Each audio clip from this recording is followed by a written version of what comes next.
hoje, 17 de março do ano 2022, às 8 horas, declaro aberta a sessão da Câmara Criminal deste egrégio Tribunal de Justiça do Estado do Rio Grande do Norte. Ana, por favor, espelha a ata aí da sessão anterior para que possamos deliberar a respeito da sua aprovação. A 8ª ata do dia 10, da sessão do dia 10 de março.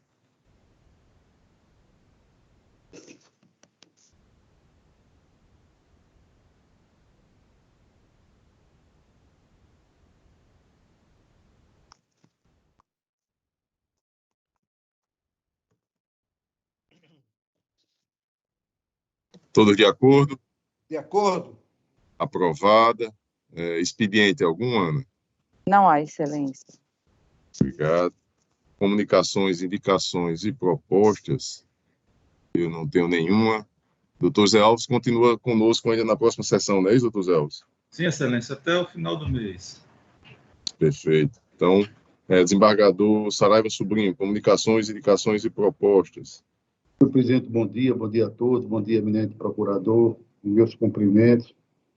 Presidente, tão somente para apresentar um voto de pesar, senhor presidente, pelo falecimento do servidor deste tribunal, Maurício Silva de Araújo, que infelizmente aos 52 anos desencarnou. Maurício era uma pessoa que eu conhecia bem de perto, um grande técnico da CETIC, colaborou muito com a nossa administração, com o nosso gabinete.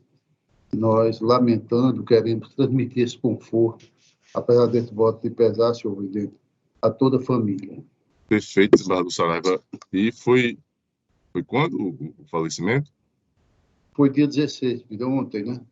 Ontem. Não estava sabendo. Madrugada. Eu, de acordo, aprovo. Desembargador Gilson. Também. Aprovado a Se unanimidade. quiser aderir ao voto, ser da Câmara, eu ficaria Com muito certeza. feliz.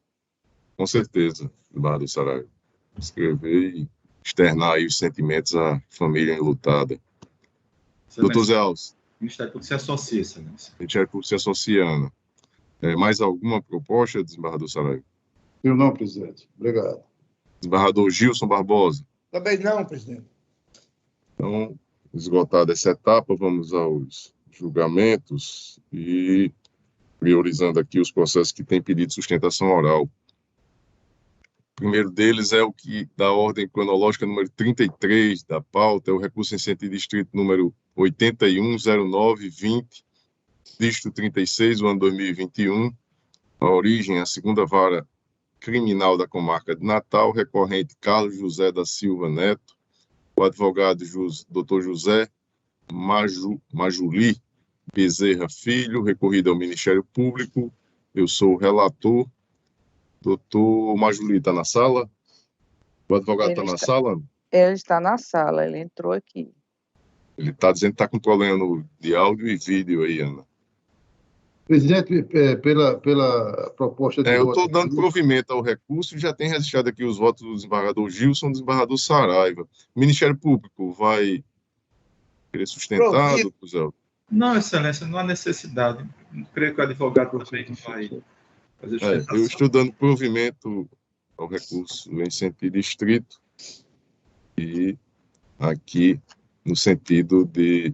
Para mim aqui está habilitada a Câmara dele e está dizendo, reitero o pedido de sustentação. Retiro, quer dizer. Certo. O recurso provido com absolvição sumária aí do recorrente. Então, recurso julgado à unanimidade nos termos do voto do relator. O seguinte é o número 34, apelação criminal. Esse aqui é da pauta anterior, não, Ana? Já foi feita a sustentação oral dele. Não, esse daí é o 34, ele não foi feito, desembargador Glauber. Sim, é lá eu tirei de mesa esse processo para reanálise e estou trazendo hoje. Mas a sustentação oral ela já foi realizada. Da pauta anterior, esse processo. Bom dia, doutor Majuli. O processo já foi julgado, doutor Majuli.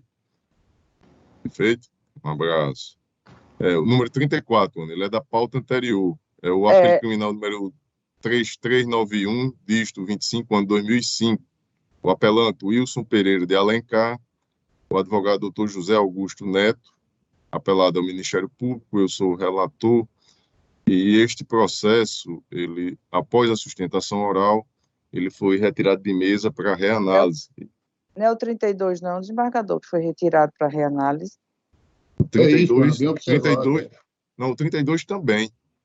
Só que o 34, ele foi tirado de mesa antes do Carnaval. Já por 3 sessões que eu venho postergando aqui a trazê-lo novamente aqui a julgamento. E hoje está em mesa, o meu voto está aí disponibilizado, e a sustentação oral, repito, ela já foi realizada, é de um júri lá de Pau dos Ferros. Inclusive, vocês devem se recordar que teve como vítima o promotor e um vigia lá e foram vítimas lá do homicídio. E aqui, no meu voto, eu estou acolhendo as preliminares apresentadas pelo Ministério Público, inclusive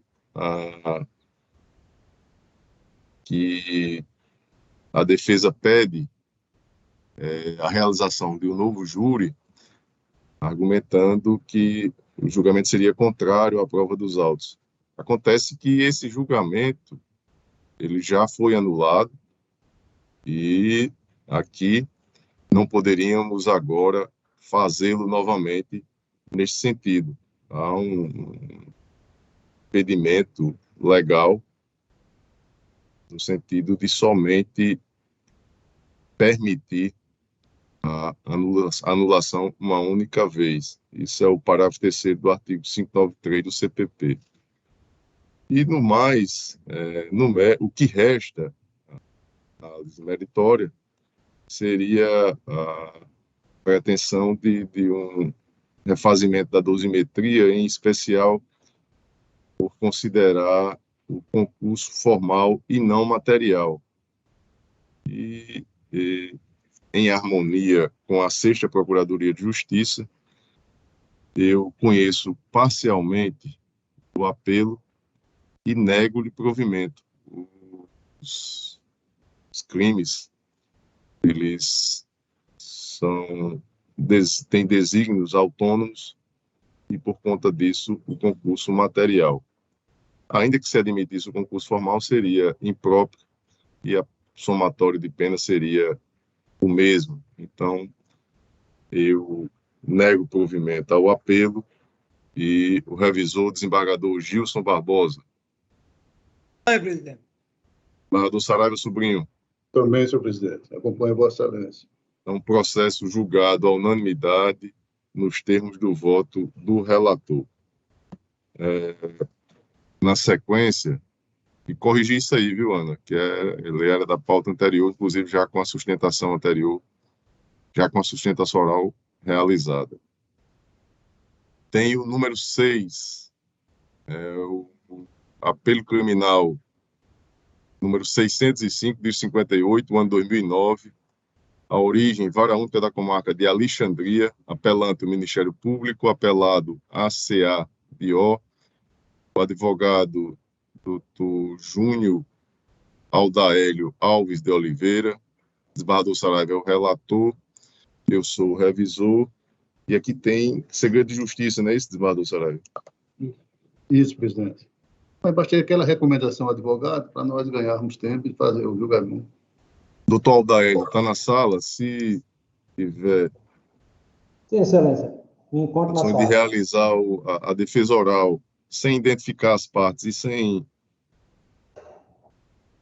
maiores detalhes que possam identificá-las, nós podemos fazer o julgamento agora ou aguardaremos para uma sessão secreta. É melhor fazê-lo. Doutor Aldaélio, nós temos aqui, os magistrados estão togados, o Ministério Público está com a sua beca, então a gente tem já convencionado com os advogados de utilizarem terno, gravata, até mesmo prestígio à advocacia que temos feito. Então, a gente vai deixar para o final aqui da sessão o julgamento desse Doutor processo. Glauber, só esclarecendo que a pessoa que me acompanha é o acusado, por isso que ele Certo. se encontra sem terminar. Não, então pronto, a gente deixa para o final aí, em sessão fechada, tá bom? É o tempo que o senhor conseguir aí a gravata. Na sequência, algum outro pedido de sustentação oral, Ana Cláudia? Não, senhor desembargador Glauber. Habeas corpus, nenhum. Não, ninguém falou comigo.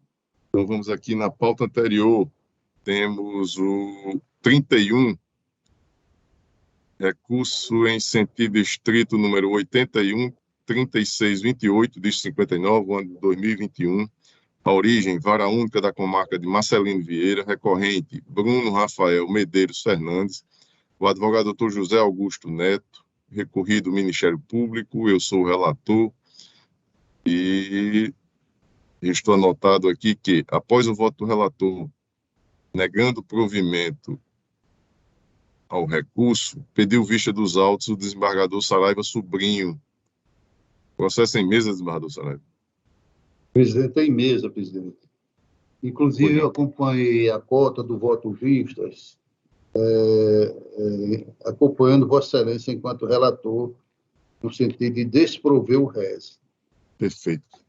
Eu me recordo, desembargador Saraiva, que o que chamou a atenção de Vossa Excelência foi a fala do advogado, no sentido de que havia já uma harmonia, né, entre a vítima e o acusado, inclusive que tinham voltado ao convívio lá. E eu busquei essa informação também nos autos e não alcancei na maneira como disse o advogado aqui na defesa oral. Não sei se o doutor José Augusto está na sala, se pudesse esclarecer, porque na audiência, como inclusive destacou Vossa Excelência no voto vista, é muito trabalhado a questão da retirada do distanciamento, né, para que ele pudesse ter um acesso facilitado ao filho do casal, mas não que tenham retomado aí. Presidente, permite? Pois não, desembargador Saraiva. Inclusive, presidente, foi também um ponto que me chamou a atenção e motivou, estimulou, no caso, o voto vistas. E nesse aspecto, bem colocado por Vossa Excelência, eu digo o seguinte, no ponto 8, malgrado elogiar a sustentação oral, a qual estimulou meu pedido de vista, haja mencionado eventual restabelecimento do vínculo entre o casal, no afã de esmaecer o intento homicida do recorrente, o depoimento da ex-companheira Lídia Conrado sinaliza outra realidade, reportando, aliás, o distanciamento e a convivência mínima justificada pelo filho em comum. Não há, se existe, os autos estão carentes dessa proposta. Eu concordo com Vossa Excelência. Pode até existir em face da tramitação de eventual demora, mas que nos autos não existe. E não existindo nos autos, não temos aqui como acolher esta argumentação. Então, eu mantenho o meu voto, no sentido de negar provimento, desembargador Saraiva. Também, desembargador Gilson. Também, presidente. Processo julgado à unanimidade nos termos do voto do relator. Número 32, é o apelo criminal número 800-252, dígito 69, ano 2021. Apelante G do NG. Advogado, doutor Genilson Pinheiro. O apelado é o Ministério Público. Eu sou o relator, desembargador Saraiva, o revisor. E restou anotado que, após a sustentação oral, o relator suspendeu o julgamento. Eu estou trazendo o processo em mesa e deixe-me ver aqui, número 32, no sentido de dar provimento parcial ao apelo, não somente para reduzir a pena ao mínimo legal, de 8 anos, e modificar o regime inicial de cumprimento de pena para o semiaberto. É o meu voto e eu passo a palavra ao desembargador Saraiva Sobrinho. Desembargador Saraiva, eu adiantando, Vossa Excelência permite, eu vou passar a palavra a Vossa Excelência, mas só para não ficar com réplica, eu vou e já tomo o voto de Vossa Excelência. eu reanalisei o processo com relação à questão da autoria e materialidade, vi todos os depoimentos e me pareceu bastante coeso aquilo que foi dito pelos declarantes, né, menores de idade, que presenciaram a dança, o beijo,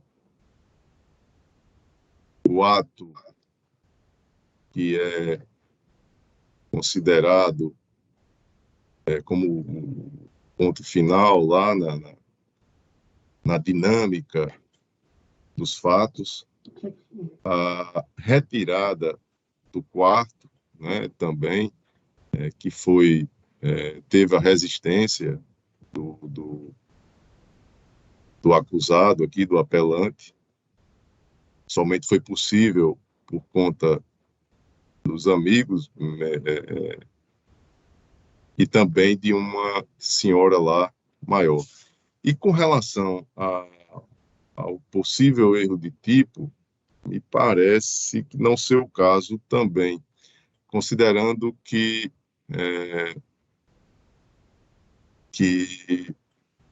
ele já tinha, o acusado, um relacionamento com uma prima da vítima, embora ele não seja seguro, ele tente fugir dessa pergunta formulada pela magistrada.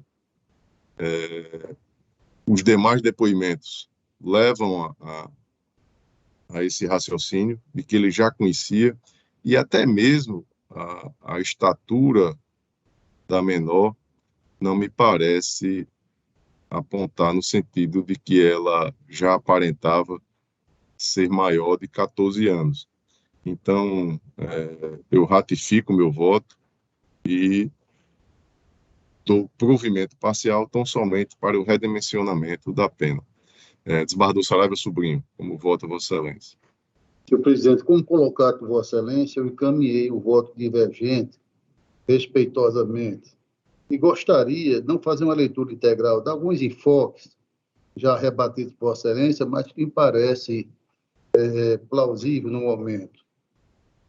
Eu digo o seguinte, naquilo que interessa, na hipótese, nada obstante a juíza haja enaltecido a consistência do acervo instrutório, bem esquadriando, é diversa a classificação a ser emprestada aos seus elementos.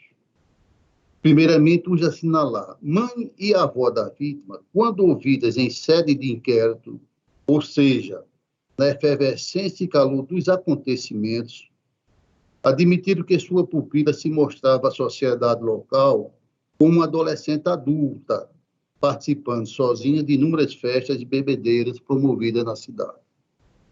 Ainda nesse tópico, deve ser ressaltada a palavra de sua tia, senhora Marli Almeida de Moraes, ao revelar ao Conselho Tutelar a constante presença de LT, de AA, nas farras, entre aspas, realizadas na sua residência, retornando para casa quase sempre a altas horas da noite. Não bastassem tais assertivas, a presumida vítima, quando demonstrada na resposta à acusação e de tal, já era assídua frequentadora das redes sociais, chegando a restar no seu perfil sua condição de maioridade. De outro turno, é inconteste a precariedade de provas a indicar uma relação de afinidade entre os protagonistas e, consequentemente, a tornar crível a ideia de prévio conhecimento da referida menoridade. Afinal, embora o recorrente namorasse a prima da infante, como se apura, nunca houve contato prévio ou relação de amizade entre ambos.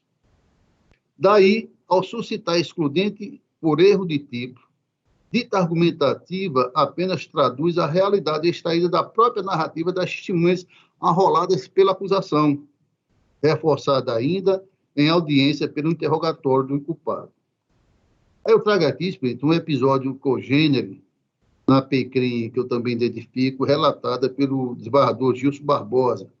Eu chamo, inclusive, que ele foi cirúrgico ao cuidar dessa matéria.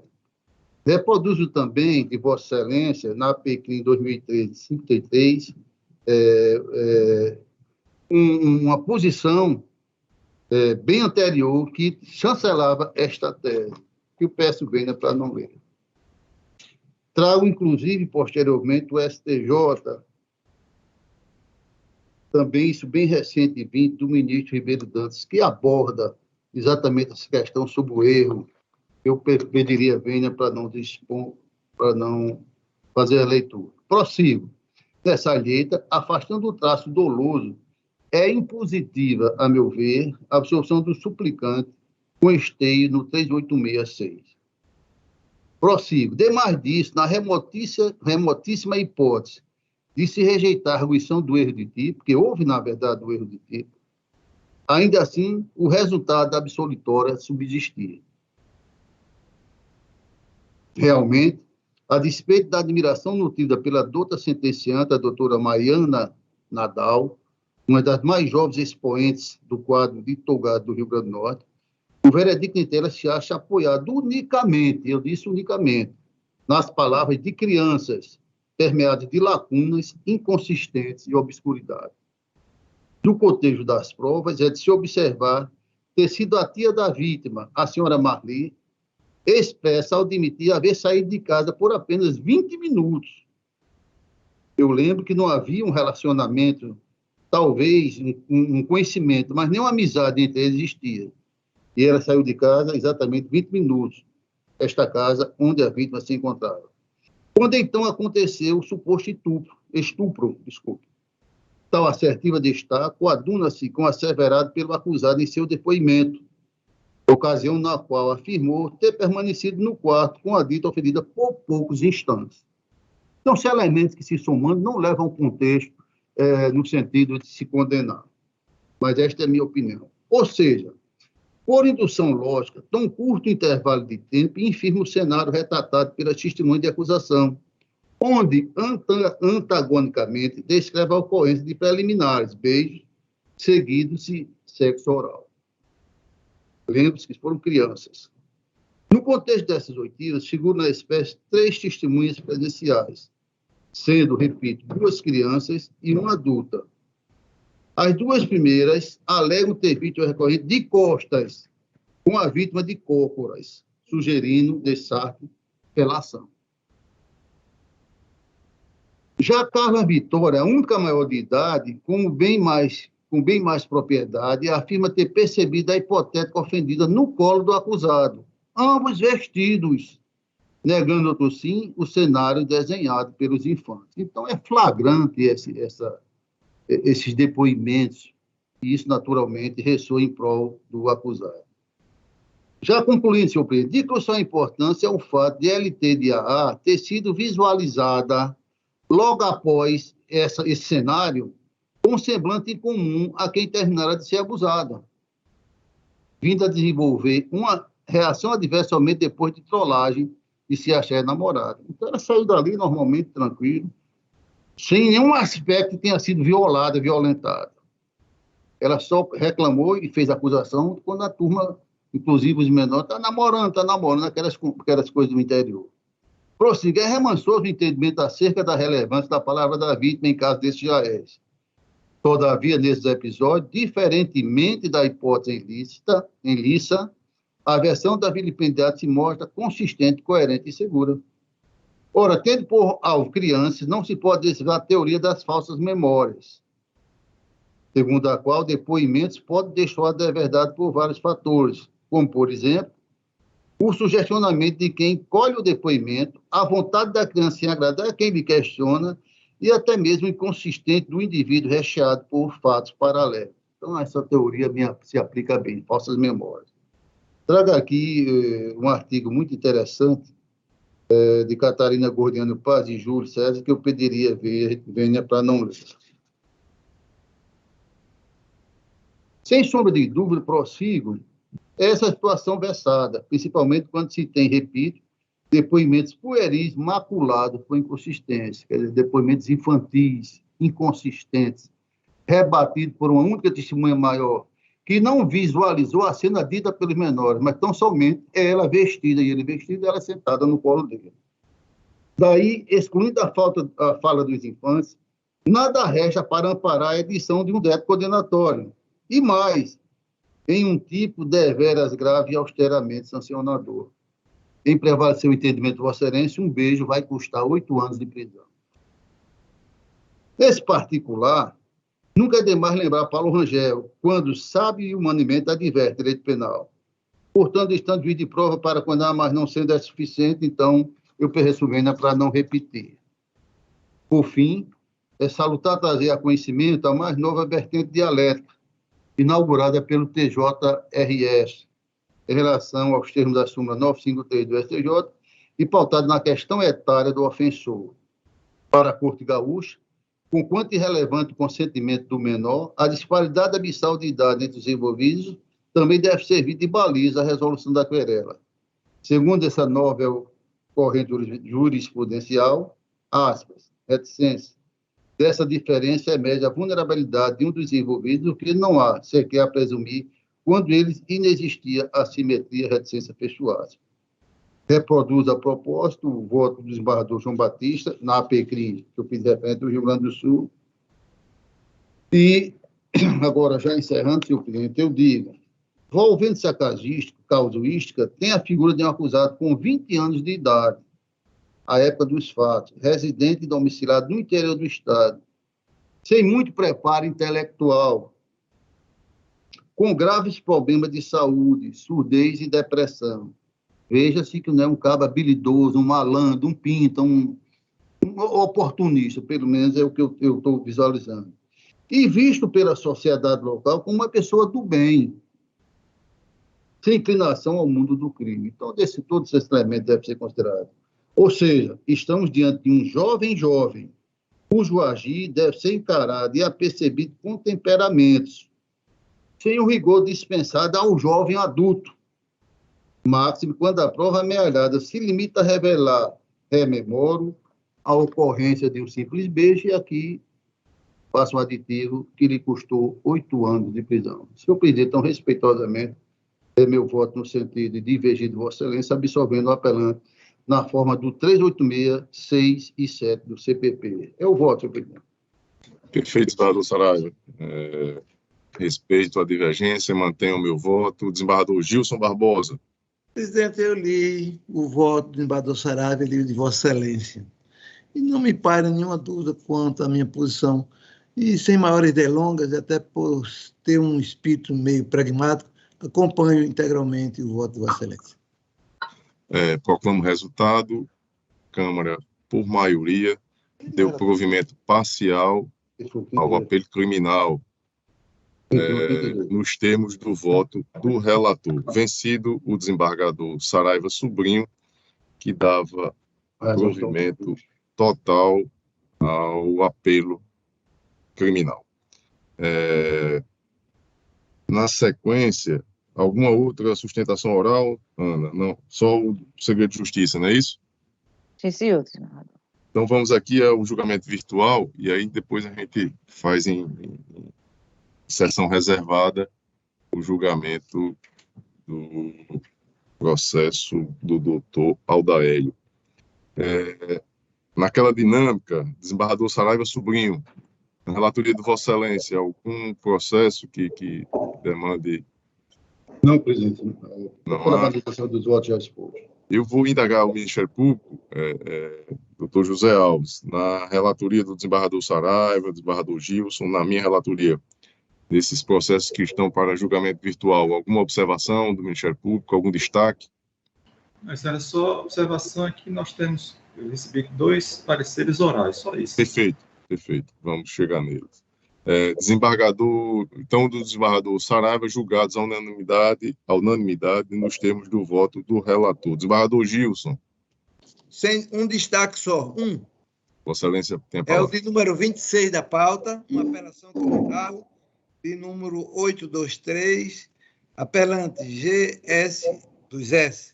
Doutora André é advogada e eu digo aqui na emenda, preliminar de não conhecimento parcial do recurso quanto ao pedido de revogação da suspensão condicional da pena, que suscita agora. Peço o parecer, a manifestação ministerial. Doutor José Alves. Excelência, eu tive a oportunidade de ler a preliminar citada pelo desembargador Gilson, e inclusive as decisões do Superior Tribunal de Justiça que são mencionadas, eu tenho a posição com relação a essa matéria de que ela deve ser apreciada no juízo de conhecimento. Entretanto, não há nenhum prejuízo com relação ao acusado, ao recorrente, que ela seja apreciada por ocasião da audiência de monitor. Então, por essa razão, não vendo prejuízo, embora entendendo que possa ser apreciada no juízo de conhecimento, eu opino pelo acatamento da preliminar, excelência. Perfeito. Mais algum destaque, alguma observação, desembargador Gilson? Não. Tenho o recurso como parcialmente conhecido e provido em parte também. Julgado a unanimidade, este e os demais, na relatoria do desembargador Gilson. Na minha relatoria, o de número 46, o habeas corpus 80.0127, dígito 03 do ano 2022, tem uma preliminar em razão da perda superveniente. Doutor Zé Alves, o Ministério Público, como se manifesta aí? Sim, excelência, eu já examinei a matéria, concordo integralmente com a posição de Vossa Excelência e opino pelo acatamento da preliminar e que a ordem esteja prejudicada. Então, desembargador Saraiva, desembargador Gilson, alguma observação, algum destaque nos processos da minha relatoria? Ratificam os votos? Então, julgados à unanimidade nos termos do voto do relator. Temos agora, então, somente o processo em segredo de justiça. Ana, você fala com a comunicação para deixar a sala reservada aí somente o advogado, os julgadores e servidores que irão nos auxiliar para que possamos realizar o julgamento. E, obviamente, o Ministério Público. Desembargador Cláudio, só uma observação com relação ao julgamento. Pois não, doutor Zé Alves. Eu verifiquei que ele está em dissonância com o parecer do Ministério Público. Então, não está acatando a posição do... Qual é esse? A apelação criminal 00000605, é essa? O que vai ter a sustentação oral? Sim. Deixa eu ver o número aqui, doutor Zé Alves. É o número... É isso, presidente, é essa mesma. É o número 6 da relatoria do desembargador Saraiva. Estou, inclusive, em dissonância com a primeira. Exatamente, é isso que eu estou indagando. Não está acatando o recurso, não? Porque o recurso, ele é um recurso do Ministério Público, não é isso? Perfeito. Então, não está acatando o recurso do Ministério Público. No momento em que não acata o recurso do Ministério Público... Perfeito, doutor Zé Alves. Não está atendendo o pleito da defesa. Do apelado. É que o recurso é do Ministério Público, do desembargador Saraiva. E aí está sendo desprovido. Está sendo negado provimento. Então, o doutor Aldaélio não teria interesse aí na sustentação oral. Essa questão que eu coloco para... Perfeito, doutor Zé Alves. Eu acho que, sendo parte envolvida, o presidente caberia até sustentar, talvez até... Não, mas o recurso não é do Ministério Público? Sim, mas ele é contra ele, contra o paciente dele, o cliente dele? Então, mas aí não é negado provimento ao recurso do Ministério Público? Sim, entendi agora. Bom, tá certo. Doutor Aldaélio, o recurso do Ministério Público está sendo negado provimento. Vossa Excelência, obviamente, não tem. Com certeza, Excelência. Até porque, é isso?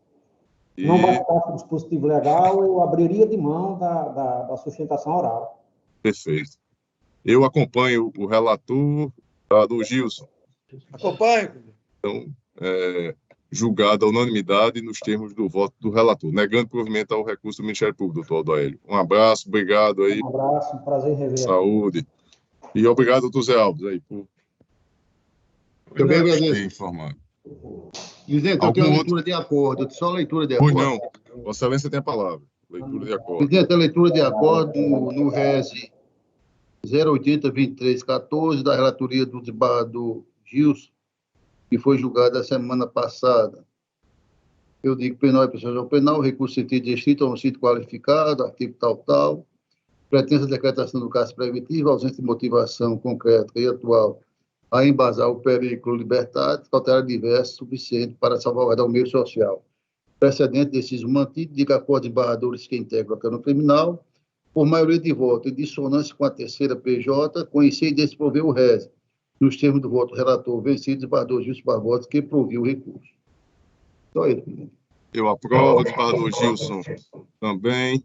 Aprovada a leitura do acordo. Algum outro processo em mesa, independente Não, de pauta, presidente. extra-pauta, não tenha Nada. sido feito pregão? Não Nada. há? Então, nossa próxima sessão, Ana Cláudia, dia 20, Dia 24, dia na 24, quinta-feira. quinta-feira. Vindoura. Então, desembargador Gilson, boa viagem. Obrigado, presidente. Bom dia a Ah, todos. Gilson, também levo meus cumprimentos aos candidatos Vossa Excelência. Às Sim. 8h37, declaro encerrada a presente sessão. Um abraço a todos. Saúde. Paz.